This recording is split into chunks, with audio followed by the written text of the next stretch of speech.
Daddy. This is the man of the champions, Bill Fonzie Alfonso, giving a shout out to Something else. something else, Daddy. This is Nickel Matara, Great Warrior Wolf, and you are listening to Something Else. I'm Tony Cini, and you're listening to something else. Hey everybody, it's Rich Palladino, the voice of New England, and you are listening to Something Else with Arya.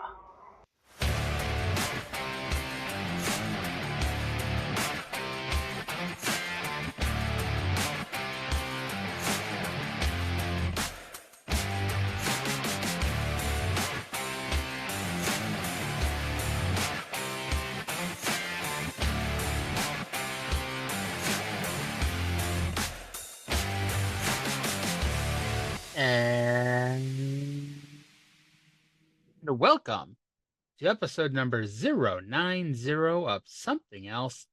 Feast your ear holes on this week's episode as we take a look 41 years and 1 day ago at Mid-South Wrestling and World Class Championship Wrestling from April 23rd, 1983. My name is Arya, and welcome to the show.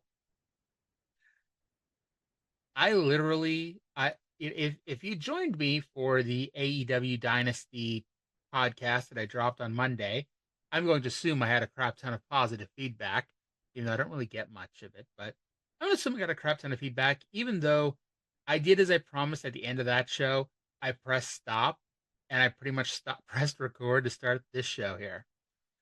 So, let's see where we go with this. Now, in case you have no idea what I'm talking about, for some reason, I got it in my head to start doing some bonus shows over the past week.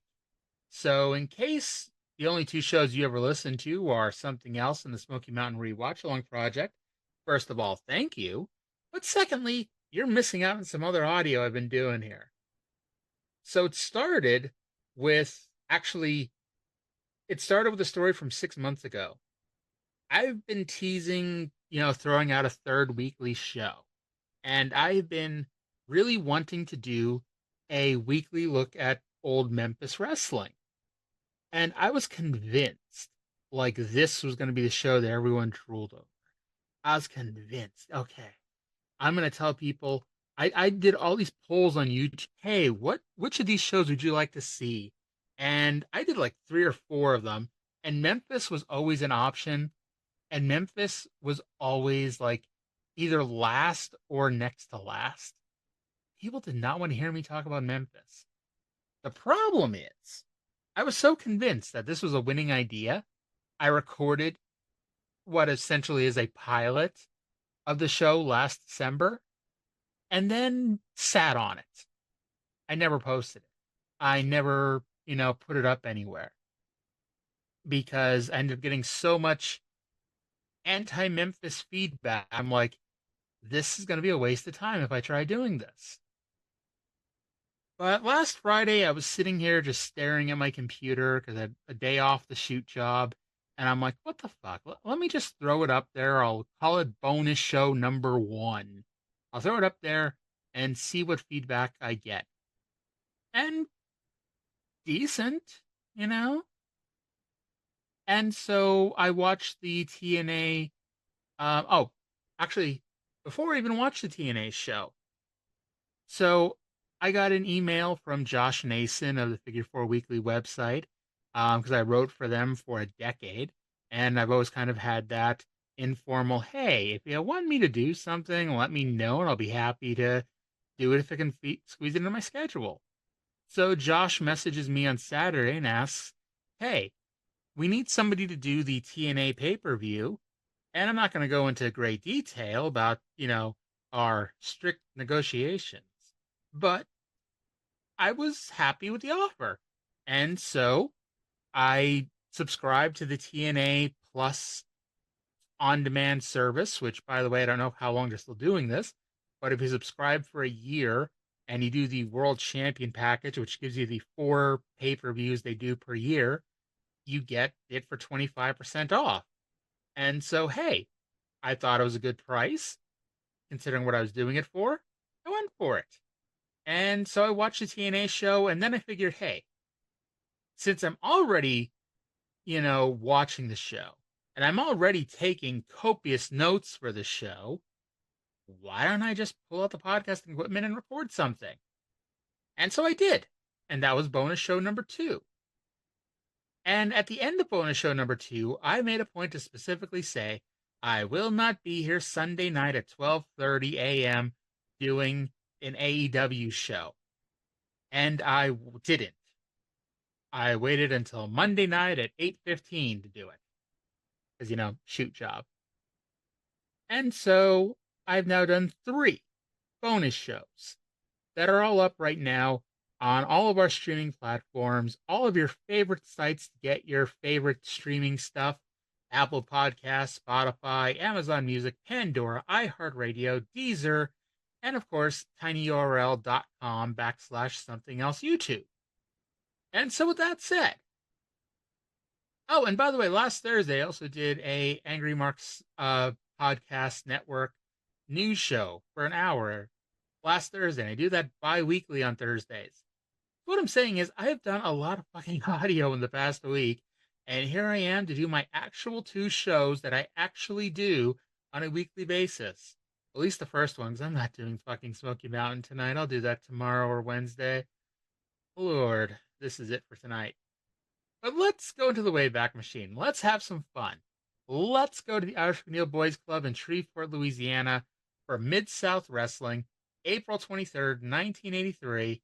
Let's go to the intro with our good friend Boyd Pierce and Cowboy Bill Watts. Now, Mid-South Wrestling Television. I'm your host, Boyd Pierce. Another great card. You'll see King Kong Bundy in action. And we've been promising you, we're going to show it to you this week, 4 of the top little midget stars in a tag team action. Mr. Racing 2 takes on Kendo Nagasaki. The Black Ninja, Tiger Conway Jr. is here, as is Hacksaw Butch Reed. Mr. Olympia, under his new manager, General Skandor Akbar. Bill Watts, it looks like another outstanding card signed by matchmaker Grizzly Smith. Well, Boyd, it sure is. And, of course, we finally do have the midgets, and I know everybody at home has been waiting for that.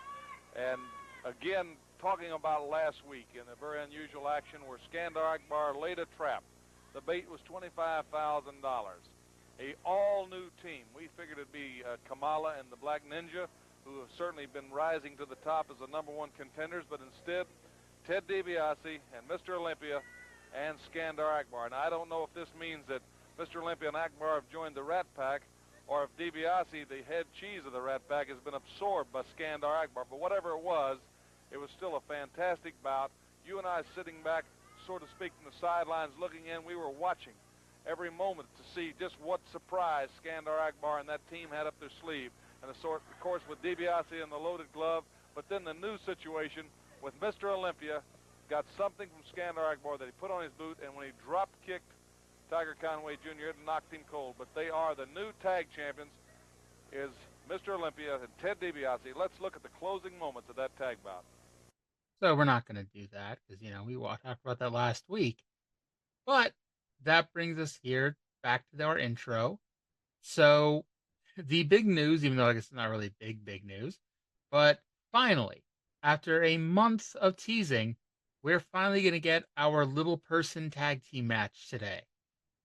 Yes, it's actually happening. And I promise, I'm not pulling your leg this time. The match actually happens on this show. We're actually going to have that match. But of course, that is not the real big news. The real big news is not Mr. Wrestling 2 versus Kendo Nagasaki or King Kong Bundy in action. No, the big news is still last week. What happened when Ted DiBiase and Mr. Olympia won the Mid-South Tag Team titles, and they discussed the implications of what this means. Olympia is Akbar's client. Ted DiBiase is the leader of the Rat Pack. Is Olympia and Akbar now part of the Rat Pack? Is DiBiase now a part of Akbar's group? What does this mean? And we're going to go throughout this show and go into the future and try to figure out what exactly this means. But for now, let's go to the ring for our first match. It is Mr. Olympia with General Skandor Akbar and seconded by Ted DiBiase versus Mike Jackson. Yes, the same Mike Jackson, who is the perpetual Alabama junior heavyweight champion, is here to attempt to go one-on-one with Olympia. The fans were far more interested in looking at DiBiase outside the ring, so there was zero reaction to Jackson out wrestling Olympia at the start of the match. Jackson goes for a middle rope crossbody that Olympia ducked. Yes, literally ducked, and Olympia took over. Now, the one thing, a part of this little storyline that's going on that we have mentioned for the past few weeks is Jim Duggan. Jim Duggan, member of the Rat Pack with Ted DiBiase, and he's been vocal that he does not like General Skandor Akbar. He does not want to be aligned with General Skandor Akbar. He does not approve of how Akbar got his money, and does not approve of Akbar siding with the Iron Sheik.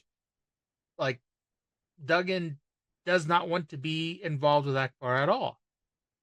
And so we're going to go to Watts now, who is going to talk more about that during the match. And of course, like I say, what is DiBiase going to say to Hacksaw Duggan? He represented that he would never have anything to do with Skandor Akbar, and in some action in previous matches that he wasn't involved with Akbar. And at one time that I had commented, almost like Duggan had caught him in it, and DiBiase was kind of curious as to Duggan's reaction.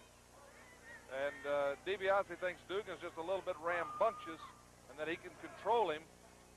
DiBiase a little upset because Duggan had fired Matt Bourne. But I've kind of watched Hacksaw Duggan, and I think he's definitely a man that knows his own mind. And he is kind of a, although a rat packer and proud of it, he's kind of a principled guy. He's kind of the guy that says, hey, I'm going to fight you tooth and nail with anything I can get my hands on, any way I can. But it was kind of an honorable type of a battler. And now DiBiase has taken Akbar, and Duggan says there's some things in his family history that Akbar's association with the Iron Sheik of Iran and being an anti-American just won't sit with him. Okay. So, I mean, I don't really need to recap it there, but it's basically what we've already said. Duggan does not like Akbar. He does not like what Akbar stands for. He is a proud member of the Rat Pack, but now his friend, his compatriot, he is siding with Akbar. So what does this mean? And of course, like we pointed out a few times, just ignore the fact that when Duggan came into this territory a year ago, yeah, it's been a year, he was brought in as a mercenary of General Skandor Akbar during his feud with Dick Murdoch. Ignore that. That never happened. Even though if you go into the archives of this show and go back 52 weeks-ish, that is there. So I guess we'll have to go ahead and, just move to the future, ignore that ever happened, and see what Duggan has to say here coming up. And actually, you could easily get around that, by the way. And and I'll just spoil it for you. They will never acknowledge that ever happened. Like I said, you're supposed to ignore that anything of the sort ever happened. However, the easiest way to get around that is to just say Duggan came in as a hired mercenary and he wasn't familiar with Akbar and Akbar's dealings, but he eventually learned, he was educated, and, realized he did not trust this man or like this man and wanted nothing to do with him. That's all he had to say. That's not what they did. But, that's all he had to say. So back to the actual match, because while this was all going on, of course, Mr. Olympia was beating up Mike Jackson. Olympia wins with a pile driver and a sleeper hold. Watts talks about how the sleeper is completely unnecessary, since Jackson was already out after the pile driver. And Jackson shows why he's considered one of the most skilled enhancement talents out there. And if you ever watch his old NWA Saturday night shows, he was on pretty much every week because he was honestly the best jobber they had. And honestly, it's because he's small and this is 1983. It is not 2024. When you're that size, you are just a jobber. Honestly, if he'd come around 10 years later, he probably would have gotten a decent push in a big company. Unfortunately, he didn't. I mean, he was still wrestling, don't get me wrong. But by that point, it would have been like pushing Steve Lombardi. In fact, it would have been worse because Lombardi really just started doing jobs in like 87, 88, while Jackson been on TV forever, case in point, doing jobs. So then we got Hacksaw Butch Reed versus Tony Zane. Zane got on a full Nelson, and the whole point of this was to just show how strong Reed was, as Reed just powered out of it. I talked about Mike Jackson, but Tony Zane is pretty good on his own right. Mind you's in the ring with Butch Reed, who is a lot better than I remember, but Zane was holding his own. However, as I say that, Zane showed why he never did anything more. So, Butch Reed gives Zane an atomic drop. And if he did this in 2024, Zane's reaction would be meme-worthy. Unfortunately, it's 1983. We don't know what a meme is yet. And Zane's face, he scrunches up his face in the guise of selling. Like, you cannot mimic that face if you tried. So maybe I should stop complimenting Zane and start complimenting Reed more. Reed got up high with a drop kick and won with a flying shoulder tackle. I seem to say this a lot as we review Mid-South Wrestling, but if all you've ever seen of Butch Reed is his WWF run, which was not very impressive at all, I'd urge you to watch the Mid-South. Tiger Conway Jr. versus Frank La Vert. This is another match where I was ready to compliment La Vert, and then he did something stupid. Conway took the entire match, and I can only imagine if he hadn't. Wow. Was I drunk when writing this? Conway took the entire match, and I can only imagine if he hadn't. Okay. So without actually telling you detail, because that would be too helpful, Lavert apparently sucked, and Tiger Conway Jr. held the match together. Conway does a drop toe hold. Okay, here we go. Here's an actual description of something that happened. Conway does a drop toe hold. Now, you've seen a million drop toe holds in your life if you've watched wrestling. Basically, you bump face first on the mat. Legitimately, anybody can do this. If you've ever tripped in your house and fallen down, you've taken a face bump. It is actually easier, in my opinion, to take a front bump than a back bump. Lavert, who took a drop toe hold. You drop toe hold where the guy, takes his legs, gets behind your knee, and basically shoves you down right on your face. Lavert somehow managed to do a complete 180 and take a back bump. Like, I don't know what this man was thinking. Maybe he'd never done a front bump before, but seriously, dude, it's a lot easier. Then Conway does a Hurricanrana as a finish and basically gets dropped on top of his head as Lavert takes the delayed bump, and hopefully this is the end of Frank Lavert. Mr. Wrestling 2 versus the Black Ninja Kendo Nagasaki with General Skandor Akbar. Nagasaki shows how stupid he is by going after 2's mask. It has been established for months that if you go after his mask, he flips the fuck out and kicks your ass. Maybe part of Kendo's Oriental training is getting your ass kicked by masked men. 2 got him down, and Watts was talking about how smart it is to take a karate man to the ground, and literally, as he's saying this, 2 lets him get to his feet, and Kendo kicks him in the stomach. Kendo used another kick, and instead of going for the pin, he does the Watusi, and we're going to go to the finish here, and I try to never, give Kendo Nagasaki any highlights on this show, but he was part of a highlight, and thankfully it was more Mr. Wrestling 2 than him. Let's go to the finish of this match. Protesting, Neely's breaking in. Akbar is trying to get Kendo Nagasaki to finish 2 off, but 2's exploded with that knee. Now 2. The crowd rises to its feet. Here comes Kamala. Here comes Kamala. When 2 hit Akbar, Kamala gave it. 2 caught him coming into the ring. 2 caught him before he got in the ring. Kamala is out the floor. Kendo Nagasaki coming up from behind. Now 2 caught Kamala again. Kendo Nagasaki. 2 caught him in the knee lift. Now 2's down on him like a street fight. Here comes Kamala from behind. He went for the splash, but 2 saw him coming, got out of the way.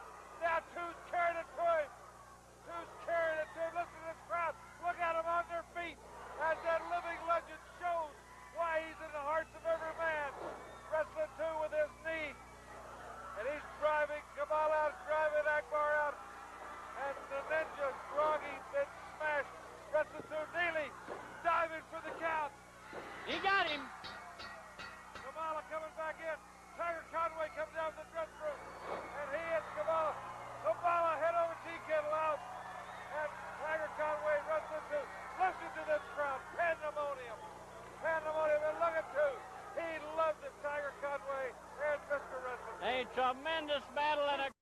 All right. So Akbar was on the apron. 2 pulls him in. Kamala runs in. And this became... There was a famous scene in, on Smoky Mountain Wrestling in April of last year when Paul Orndorff officially turned heel, where it became the pile driver cavalry. It was one person after another running into the ring and getting dropped as a pile driver. It was just tremendously amazing. It was over and over and over again. This was Paul Orndorff doing the pile driver, as 2 is just doing a knee lift after knee lift after knee lift after knee lift after knee lift to all 3 men repeatedly. It's just non-stop knee lifts by Mr. Wrestling 2. Kamala gets his bearings. He goes to splash 2, but 2 moves and he splashes Kendo.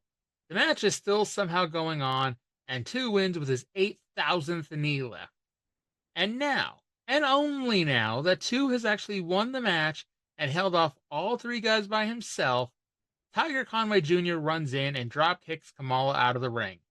Thanks for the help, Tiger. Now, if you're like me and you are sick of Kendo fucking Nagasaki, he's literally wrestling every week for the next 6 weeks. But good news, then he's gone. And we never have to see him on this show again. Never. Never. Also, Tiger only has 1 more TV match. When looking this up, I did see he does a tag team title match at a show in Shreveport, so that may be a TV match, but it's not listed if it is. So either way, he's gone after the next tape. All right. So we've been promising a match now for a month. Literally a month. And let's go to Watts and Boyd to both talk about the last match and to pitch it to the match that we have been waiting for a month. Boy, the crowd is still buzzing. That was exciting. I'm telling you, I love it. That, when you see great athletes go at it, and then you see the deck sort of get stacked, and a champion like like he says, the cream rises to the top, and he came through, and then Tiger Conway got there in time to keep him from getting down and to ganging up on him. I'll just tell you, it makes your blood boil, and you're excited, and the crowd was excited. And now let's go to a match we promised them for, about a month, Boyd? Right. The midget wrestlers. And I want you to realize at home that these are little men.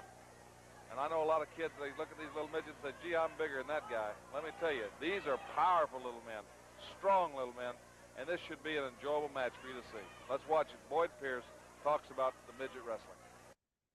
Okay. So we're just going to do the standard, the standard disclaimer.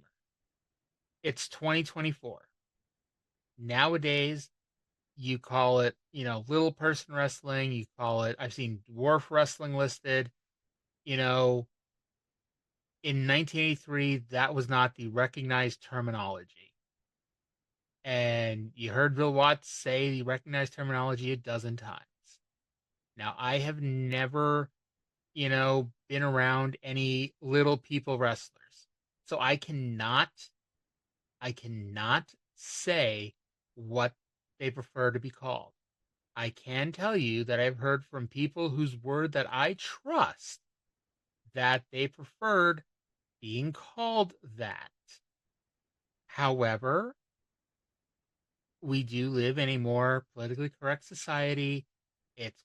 That's not what it's called anymore, but just saying. So with that said, let's go to the match. It's Little Tokyo and Ivan the Terrible versus Cowboy Lang and Lone Eagle. And to give you an idea of how long this match has been going on, this match was taped the exact same day they had the angle with Jim Duggan and Matt Bourne where Duggan beat the shit out of Bourne. And they did not even tape new commentary, as Boyd just talked about that angle repeatedly. And unfortunately, as much as I love introducing a Reeser Bowden intro when it's funny, there really wasn't a funny intro from Reeser to play, sadly. So this was every little person match you've ever seen. We got a comedy spot where Tokyo grabbed the ropes and Alfred Neely kicked his arms off. Seconds later, Tokyo grabbed it again. Neely tries to kick his arm again, but Lucy moved the football and Charlie Brown went tumbling. That was actually funny. I'll be honest. I actually laughed out loud when that spot happened. They rolled on top of the referee, which is the angle that, or the spot that you saw every Diva match happen in the early 2000s do. I'm picturing Stacy Keibler and Tori Wilson, but somebody will be out there and say, "Hey, that never happened during Stacy versus Tori." You know what the fuck I'm talking about here. But they did that spot. So, by the way, the referee, is face down, and all four little people are in the ring, and Eagle begins just kicking the referee, who's face down, and that was hilarious. The finish saw Tokyo give Eagle a catapult that Ivan was supposed to do a big water maneuver, but Eagle flew over the head of Ivan with a sunset flip for the win. Boyd was paying such close attention that he declared the heel team the winners, even though it was the babyface team of Cowboy Lang and Lone Eagle. That was actually kind of fun to watch. I'll be honest. Like, after all that build, I was, just expecting it to be 2 minutes of Gaga. And it was. It was 2 minutes of Gaga, but it was a fun Gaga. We'll just go from there. King Kong Bundy versus Randy Barber. Barber had the Anderson brother hairstyle. No word on if he was under consideration to become Arn Anderson. Watts talked about was talking about college wrestling and talked about how there was a 210-pound heavyweight who beat a couple 400-pound wrestlers, since this was obviously before they put in a weight limit for the heavyweights. Anyway, Bundy won with the big splash and the 5 count. So no, Randy Barber did not beat King Kong Bundy. So after the Bundy match, I saw there were still 6 minutes left on the show, and I'm like, we haven't seen Tim Horner yet. And sure enough, ask and you shall receive. Tim Horner is here for the expiration of time match as he teams with Art Cruz to go 2-on-2 with Bill Irwin and Rip Rogers. Now, Watts said if there's no winner before the show ends, it will continue for the fans in attendance. He never said we'd see the finish of it next week, just that the live fans will get to see a finish. And I should note that they do not talk about the match next week. They do not care about this match next week. Of course, he does note, because at the end of the day, this is a shoot. It's not a work. The match may end before the TV show does, but in case it doesn't, the fans will get a finish. Irwin and Rip actually made for a really fun team, and it's too bad they don't actually get used more as a team. The show ends after Horner tags in and hits Rogers with a drop kick, and for those curious, Cage Match lists this match as ending in a draw. Doesn't matter whether or not it did. So next week, they announced Johnny Rich versus Kendo Nagasaki. Plus, we are trying to get a match with Tiger Conway Jr. and Mr. Wrestling 2 versus the Masked Superstar and the Super Destroyer. And we hope to have highlights from the Superdome. And now I'm genuinely curious because I don't remember either of those matches because I've already watched next week's episode. Let me scroll down to next week's notes here. Yeah, neither of those matches happen next week. Maybe they happen in 2 weeks, but neither of them happen next week. So, they lied.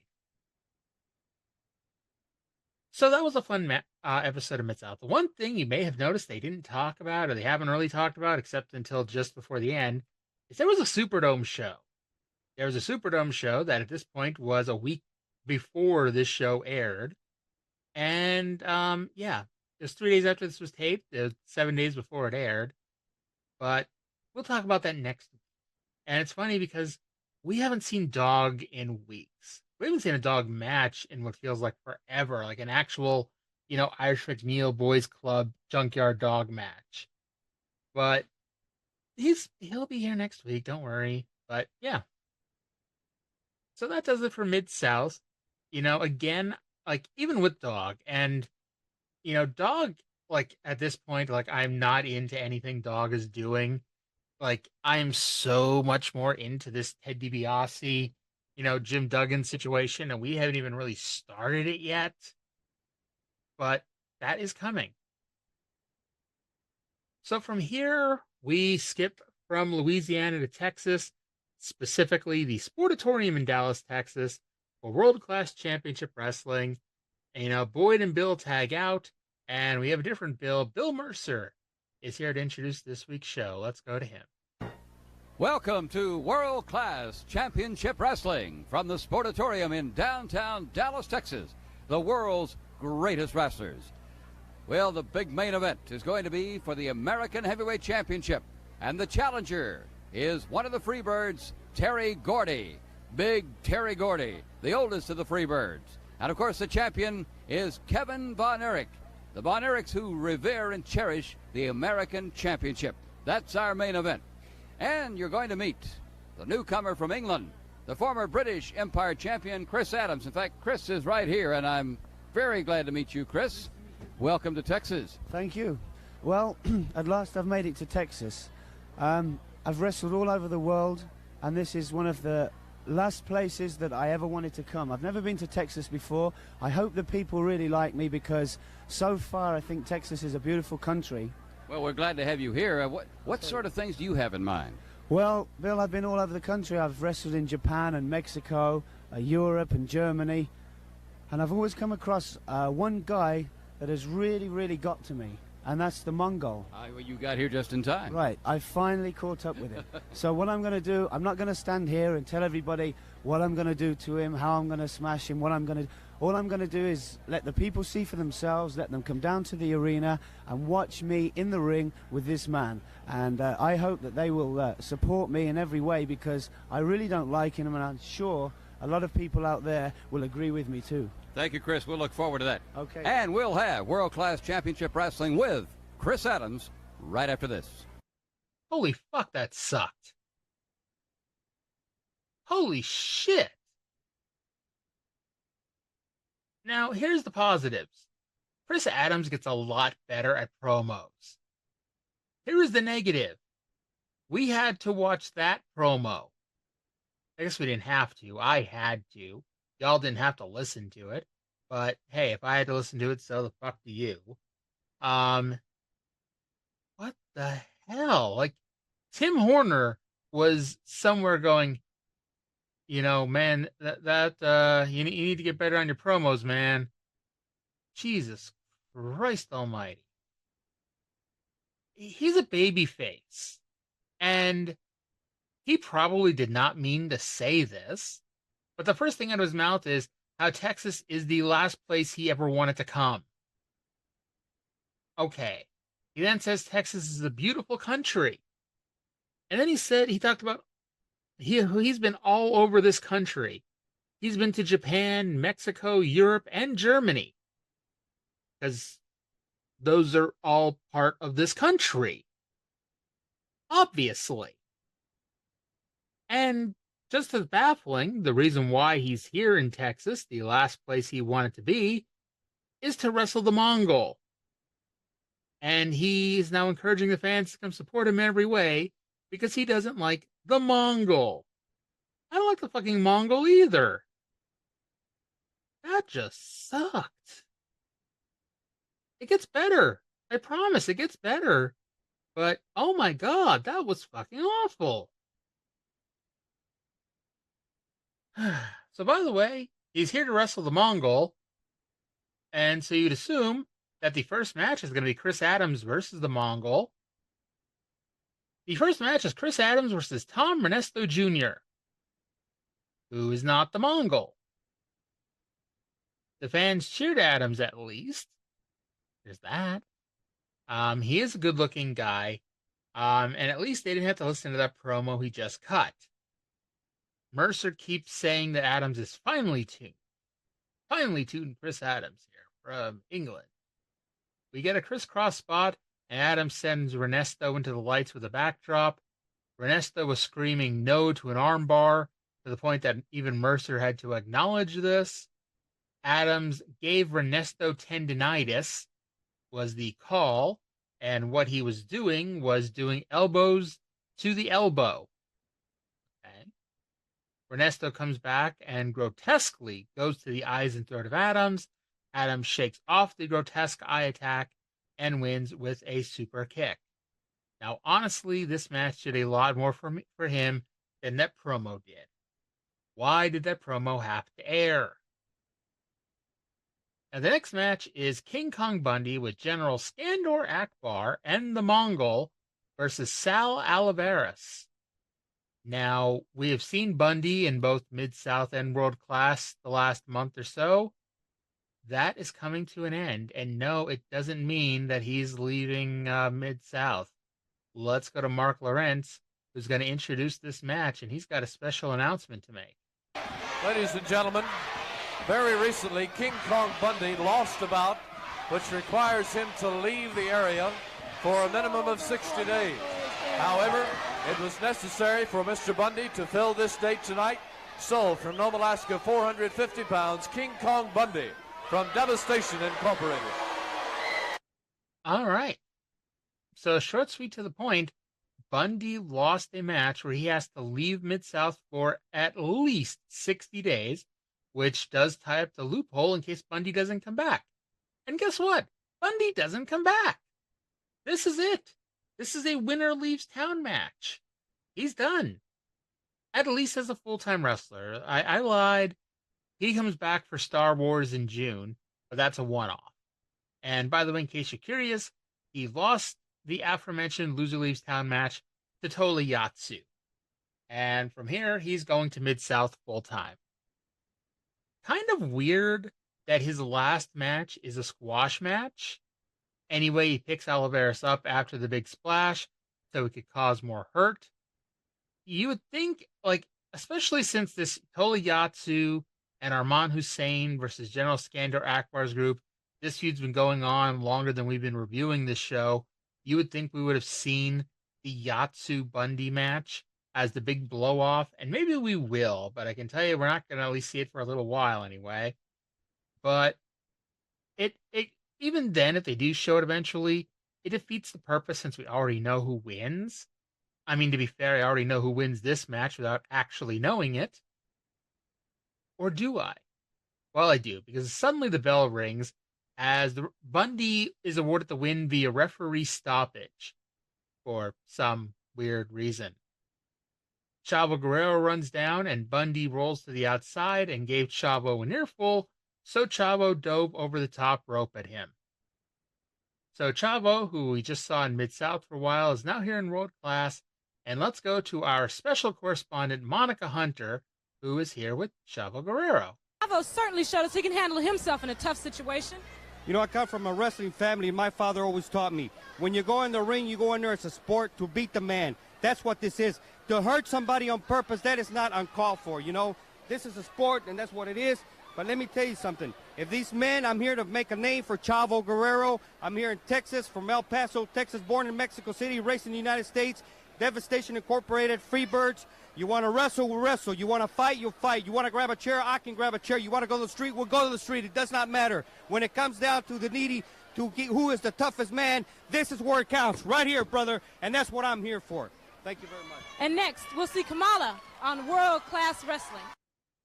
Now, obviously, and I don't even know if I really need to keep saying this, but I keep forgetting to say it. This is Chavo Sr., Chavo Classic. It is not Chavo Jr., Eddie's nephew, who's in WWE for so long and TNA, etc., obviously. But there may be somebody out there going, hey, I didn't realize Chavo was wrestling in the 80s. Wrong Chavo.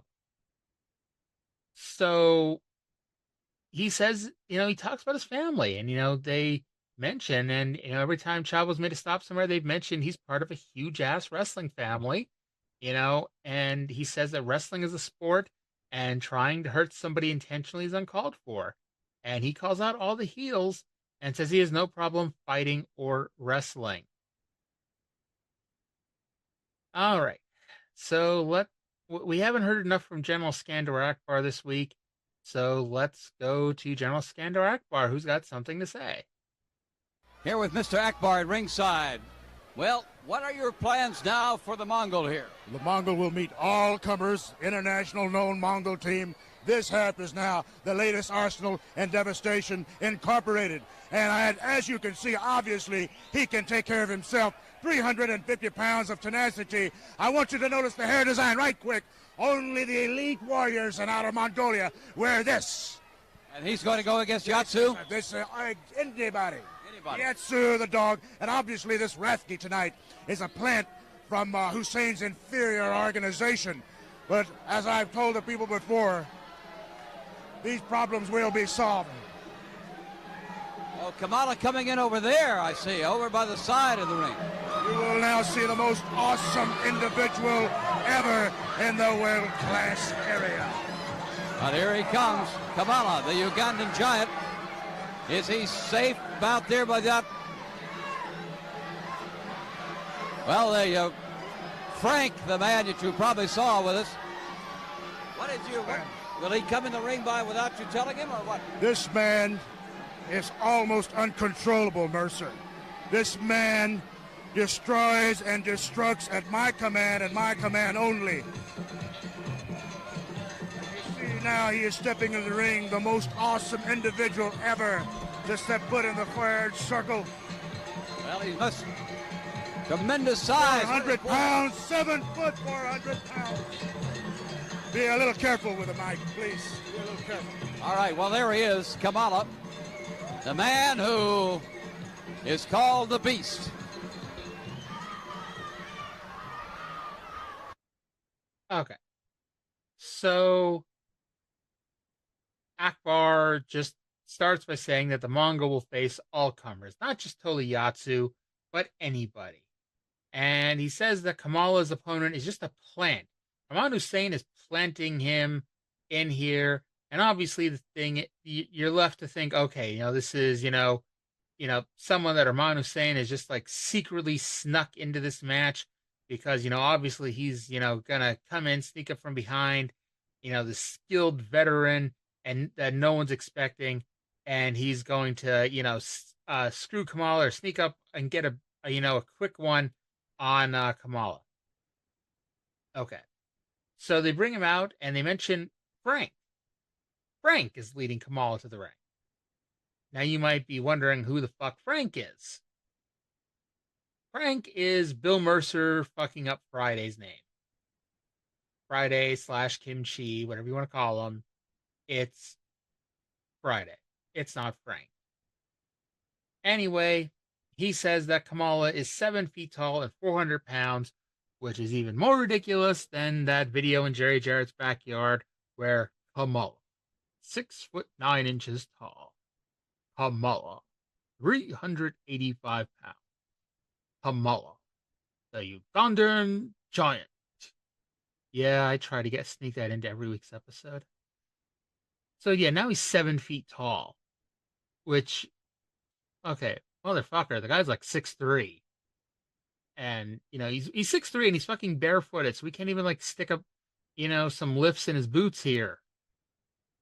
But Kamala with Friday and General Skandor Akbar versus Bill Radke. Now, we mentioned that Bill Radke may be a plant from, Arman Hussein to surprise Kamala. Well, who's in Bill Radke's corner? Arman Hussein. Not much of a plant. Mercer wonders where Kamala was caged before the match. Hussein tells Radke that he has to win this match in order to be in his corporation. And of course, Kamala's pre-match routine is much longer than the match, as Kamala wins with 2 splashes to the back. All right. And so, every week we have a little bit of a, outside of things skit. And while we don't quite have an outside of things skit, we're going to go to the back where Bill Mercer is sitting down with Kevin Von Erich in the World Class Studios. World Class Studios, just before the American Heavyweight Championship battle, featuring Kevin Von Erich and the challenger Terry Gordy. And we're going to talk to Kevin about some history, his challenge for the World Heavyweight Championship with Ric Flair. Let's take the American Championship first, Kevin. This is such a prestigious, an awesome event for you and the Von Erich family to defend or to control the American Championship. Well, you know, Bill, aside from that being the second most prestigious belt in the world, it's a belt my father owned for 2 years. Now, I earned that belt. I beat Terry Gordy for it. He took it from me, ran from me for a while, and then I finally got him in a rematch, and so I won it back. And it means a great deal to me. I guarantee you that I'm not going to let it slip through my fingers. The Freebirds, and of course we know the relationship and lack of affection for you and the Von Erichs and the Freebirds. Terry Gordy in particular, the largest, maybe the toughest, at least a very, very tough challenger. Well, I'd say he probably would be the toughest. He's the biggest, the strongest, and the meanest, it seems like. But also, what's most important, I feel like, is he's the oldest brother. And I'm the oldest brother. And kind of, I guess, you could say goes on through history, the oldest brothers should fight it out amongst themselves. Now, you know, I don't have any love for Michael Hayes or for the other one either, the Buddy Roberts. Yeah. But, you know, give me Terry Gordy. That's the one I want the most. He's the big brother, and I'm the big brother. The defense of this American Championship, I'm sure, weighs on your mind. It's just a little while before that. Any particular ideas on how to handle Terry Gordy? Well, you know, I've learned a lot from wrestling him in the past. I've learned that you don't just go out there and give him fireman's carries and ball and chain, chicken wings, holds like that. You go out there and you fight fire with fire. You know, the guy is, he's not a fundamental wrestler. He's just a brawler. And so, you know, that's okay with me, too, because my daddy didn't raise me to cow down to anybody. So I'll give it my best shot whenever I'm in there with Terry Gordy, and I'll, if he wants to use the Dukes, you know, hey, that's okay, too. I'll use the Dukes, too. Let's talk about brawling, then, and the fact that you were there in the World Heavyweight Championship bout, brawling with Ric Flair. It was a bloody battle. But I think one satisfaction out of that, if you eliminate the over the ropes for both of you, you really won that match right in the ring. Bill, you know, I can't describe the feeling of, you know, I was actually the World Heavyweight Champion. For a few seconds. For a few seconds. For a few short seconds, we all felt it there inside the Coliseum. It was such a celebration, almost. An exhilaration. Yeah, and it was just taken away from me. Now, Bronco Lubitsch is a very respected referee, and everyone knows that that his word, you know, is good, that his word is gold. And I can't take anything away from Bronco. He did what he felt like he had to do. But I feel like that if it hadn't have been for that judgment decision, not a judgment decision, I mean, he did what he had to do, but Dad Burnett, I had that world title, you know, I had it in my hands. And I know now, you know, I've always been behind Kerry. I felt like Kerry should have been the World Heavyweight Champion. Kerry had his shot, you know, he beat Ric Flair. Now I've beat Ric Flair. I know without a shadow of a doubt that I can be the World Heavyweight Champion. And I guarantee if I ever get Ric Flair in that ring again, I'll be walking out with that gold belt. Well, it's a time we look forward to, a time that Kevin Von Erich has a shot at that world title again. Well, right now, we're interested in your defense of the American Heavyweight Championship. The best of luck to you against Terry Gordy, and that's coming up right now on World Class Championship Wrestling. Well, it is, but I got to first talk about what we just listened to. And by the way, and I'm sure everyone is worried about my, you know, liquid intake here. Since I just did an hour-long AEW show, stopped the tape, started the tape to record this show, and have gone about, I don't know, close to an hour again, you might be wondering, how the hell have you gone 2 hours without drinking anything? Don't worry, during that 4 minutes, I got some, I drank about 20 ounces of water here.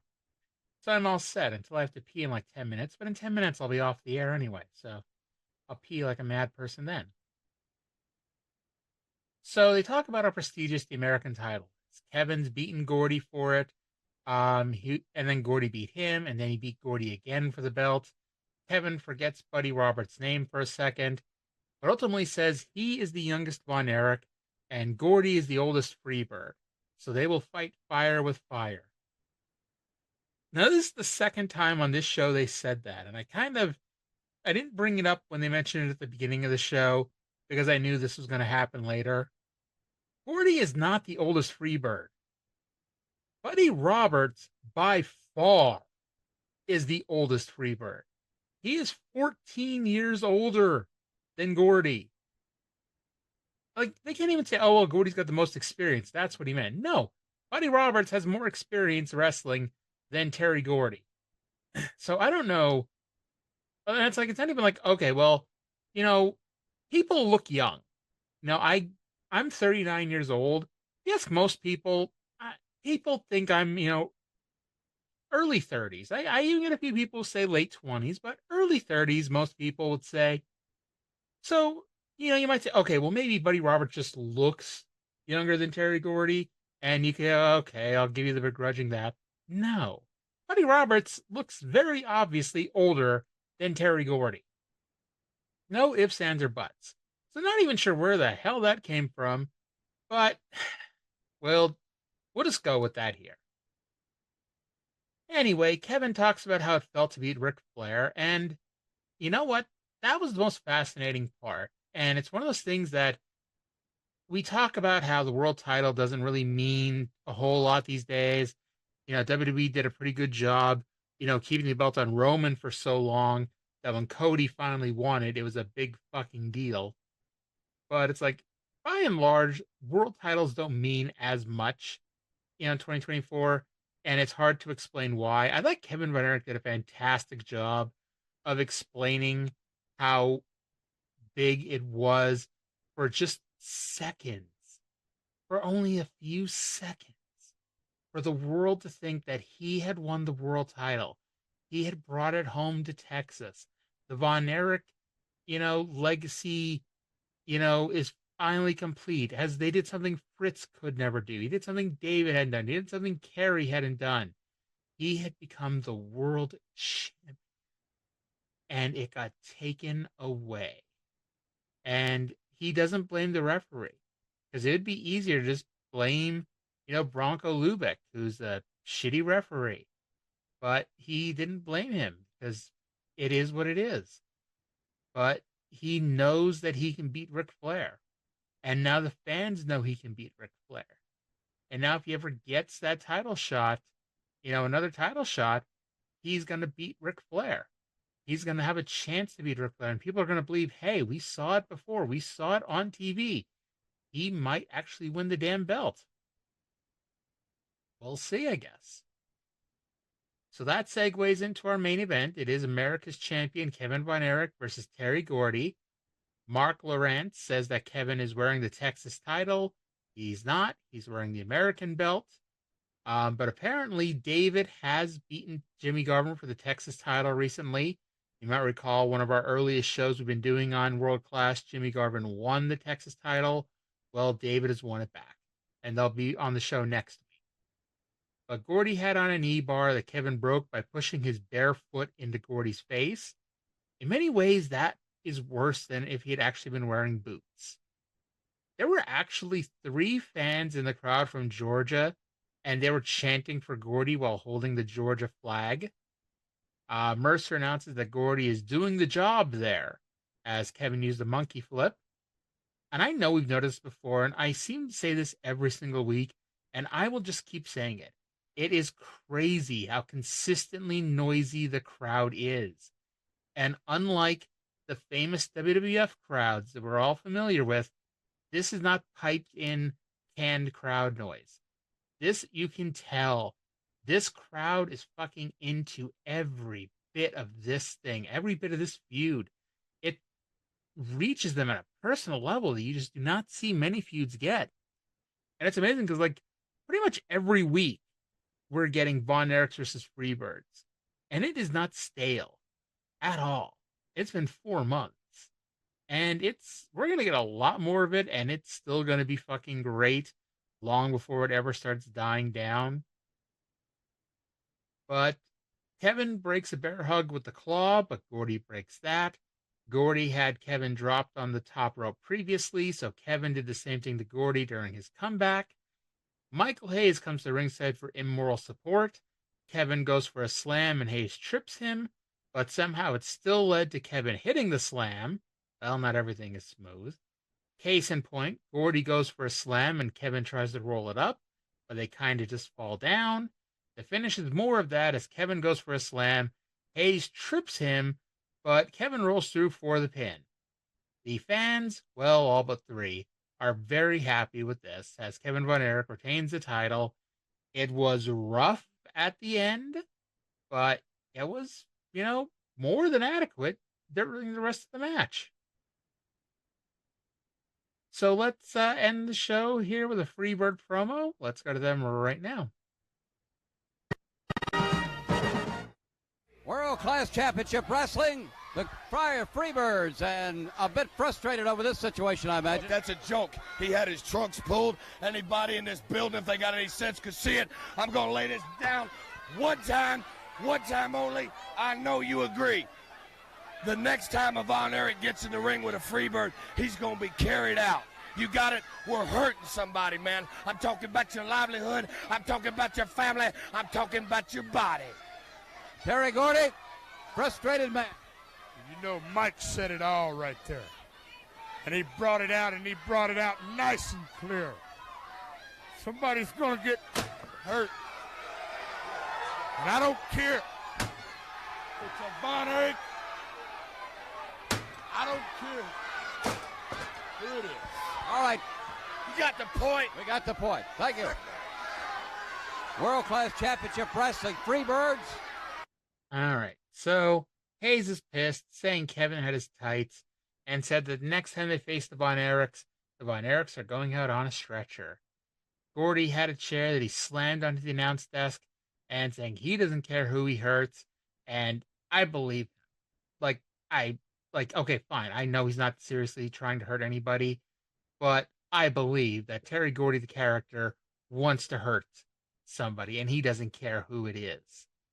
Now, Hayes mentions the next time he gets in the ring with a Freebird, the next time he gets in the ring with a Von Erich, they're going to run a stretcher.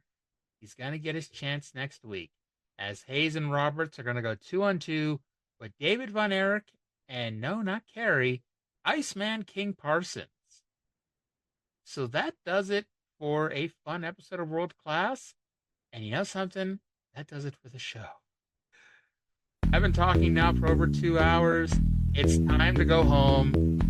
So thank you all for listening. I'll talk to you again in 7 days.